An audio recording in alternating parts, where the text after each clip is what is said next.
Peter Stokkebye Luxury Navy Flake. Very mature Old Belt flu-cured Virginias spiced with Louisiana Perique. Brand Peter Stokkebye, blended by Peter Stokkebye, manufactured by Peter Stokkebye, blend type Virginia Perique, contents Virginia Perique, cut flake, packaging bulk, country Denmark, production currently available.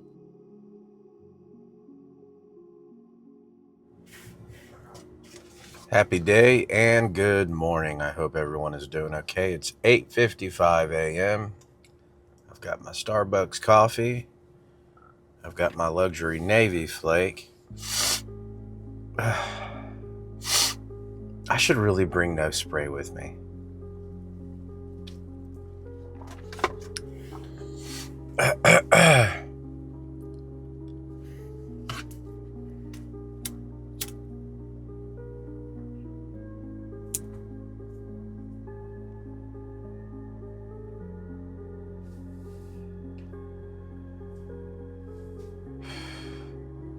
This is my first bowl. I'm already down to the heel.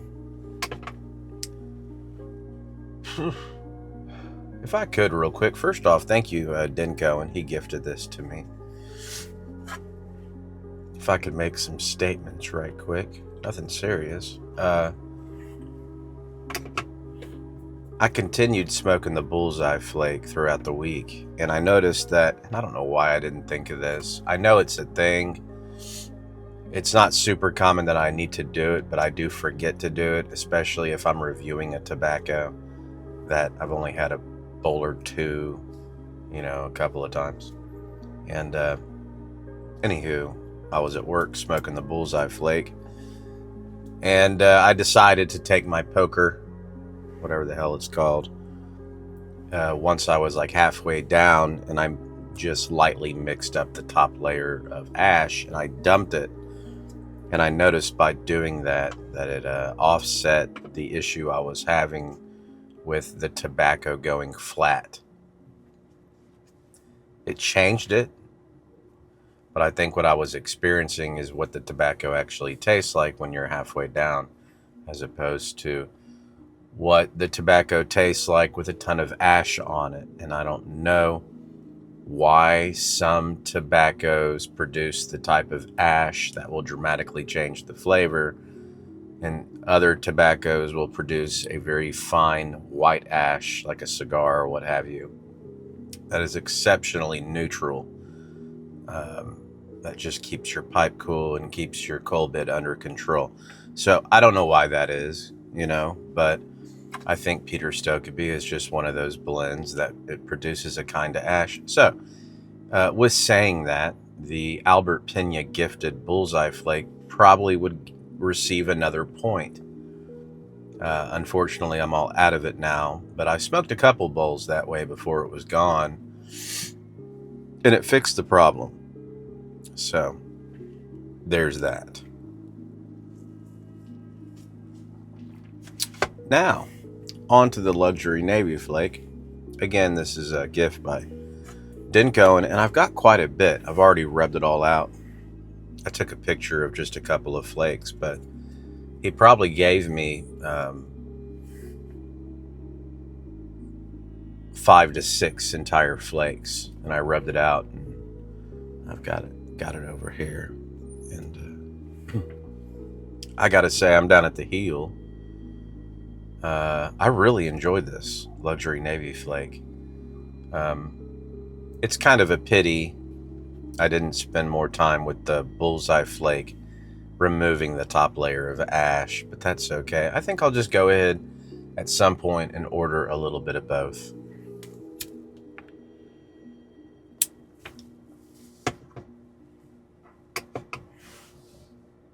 The question is, if I do this with the luxury Twist Flake, will it fix it? And I'm assuming it probably will.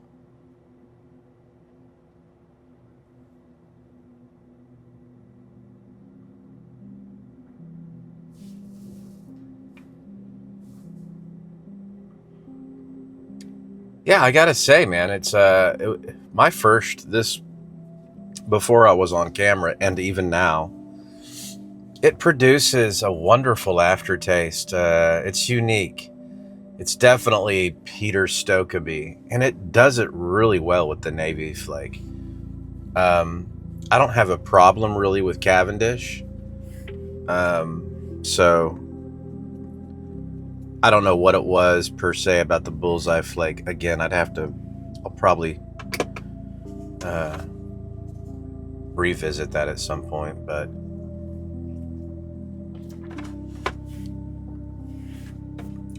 really enjoying this bowl of Navy Flake. I don't have anything bad to say about it at all. It's been rather delightful. I mean, I've enjoyed it immensely.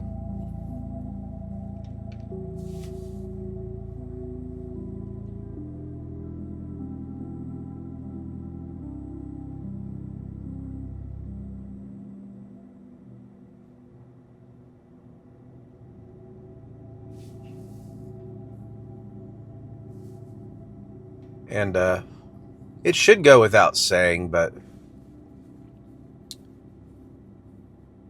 anytime I'm reviewing a tobacco that I haven't been smoking for a long time, regardless of what I have to say about it, it's a given, and it should be understood that anything that you think you might not really like too much, any tobacco has the potential over a period of time of growing on you.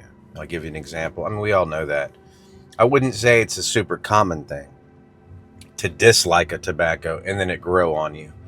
But I do think it's relatively common to like a tobacco and it really grow on you and become something that you really just would always want in your rotation.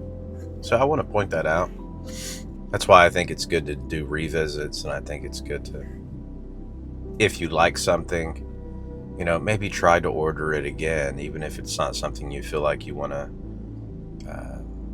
keep in your cellar indefinitely.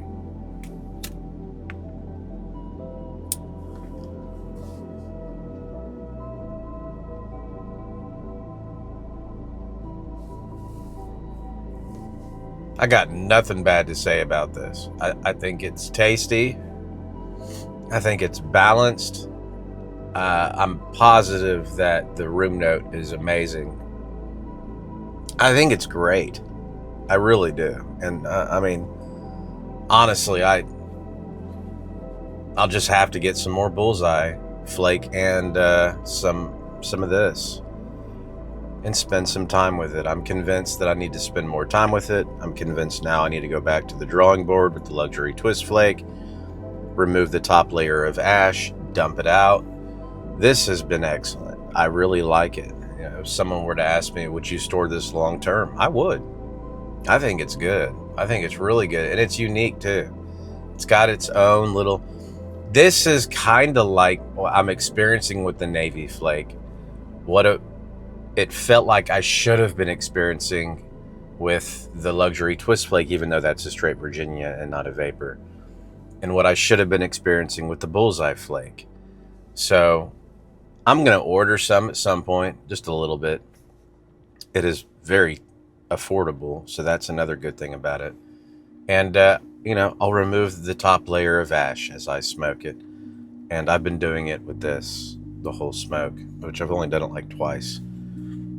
You only have to do it like twice. I don't pack my bowls tight. And I'll tell anyone, tobacco tastes so much better when you don't pack it tight. There's that little method where I think Mutton Chop tells people when you take a puff, it needs to feel like water going through a straw. That type of restriction, I disagree. I think that's too tight, personally. The most enjoyment I ever have with any tobacco I ever smoke is I don't do much to it. You're kind of packing it as you push it in.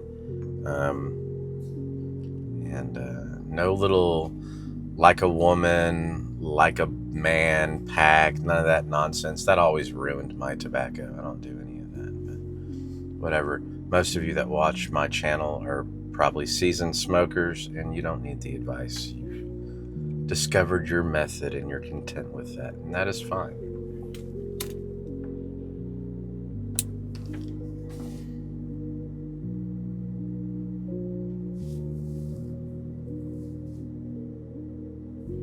Yeah, I think it's delicious. I really do. Like, I didn't expect to like it this much, but I think it's friggin' amazing, honestly. It's good. Crazy. Didn't expect that. Shoot. So, thank you, Dink. Thank you, Albert Pena. Awesome sauce. Really cool. Man. That's great. Really like it.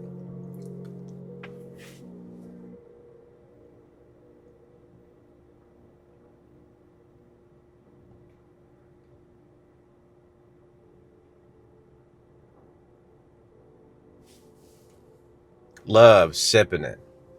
Love to sip it.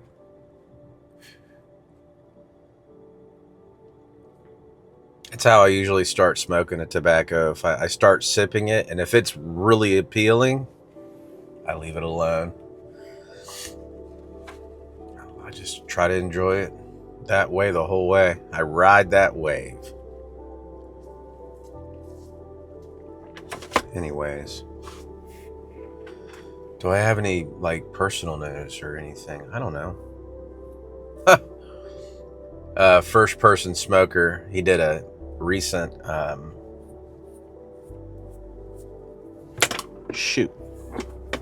Damn it. Fell down between my console. Well, I'll get it later. It eats it. I've lost so much stuff right there. It's such a pain to get. First person smoker did a 10-note smelling review with his wife, and it was awesome. It's just, she has the funniest descriptions of what things tobacco 10 notes smell like. I just thought it was great fun. Anyways, I put a little YouTube short on his channel. I think he has a unique channel. I like his banter, his playful ways, walking around, talking about arbitrary things. I just think it's refreshing. I think it's nice.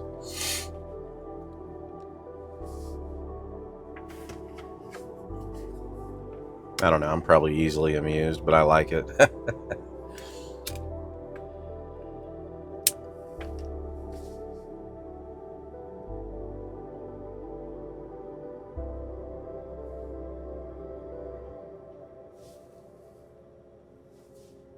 He's talking about like orbs and stuff. I thought that was kind of fun. I'm cheesy like that. Like, I'm a dork. I like cheesy fun, like ghost stories. Like, I could dig it.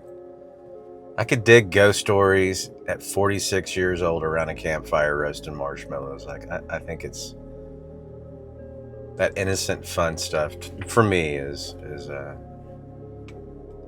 you know, I'm easily amused, I guess. I like that stuff.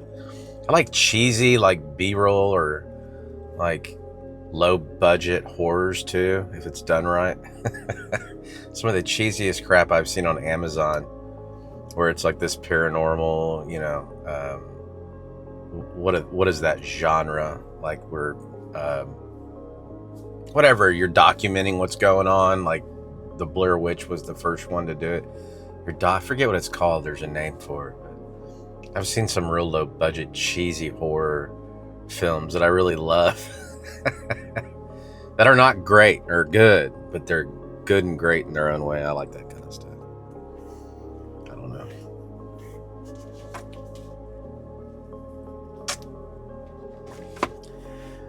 Well, 13, almost 14 minutes in here.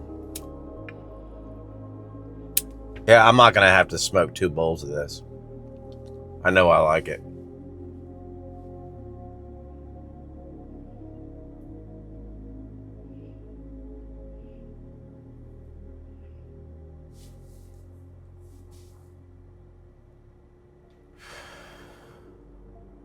Like, even if the next bowl was flat, this was good from top to bottom, I'm cool with that. You know, And I'm starting to just think it's a byproduct of maybe loading another bowl in the same bowl I just smoked out of and just not cleaning the top layer of ash.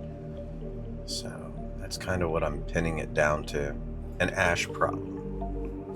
I've had weird problems before. The what was it? The Peterson Navy Flake, whatever. The Peterson version of the Escudo.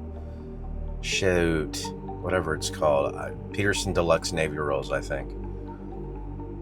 I don't know. It was too wet. It did something. It was so weird to me. And I gave it drawing time. And I smoked it again, and it was great. It was fine. Not my top tier favorite vapor, but it was really good. I appreciate it.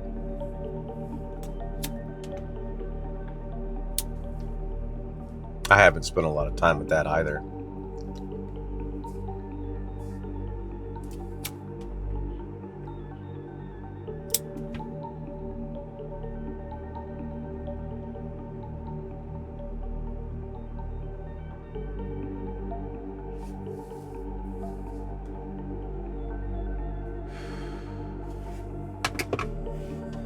Well, Godspeed, YouTubers. You all have a fabulous weekend. Sorry for the long babble and the long drawn out stuff. I'm still kind of waking up. I'm relaxed. I feel great. I'm good. I'm happy. Y'all be blessed.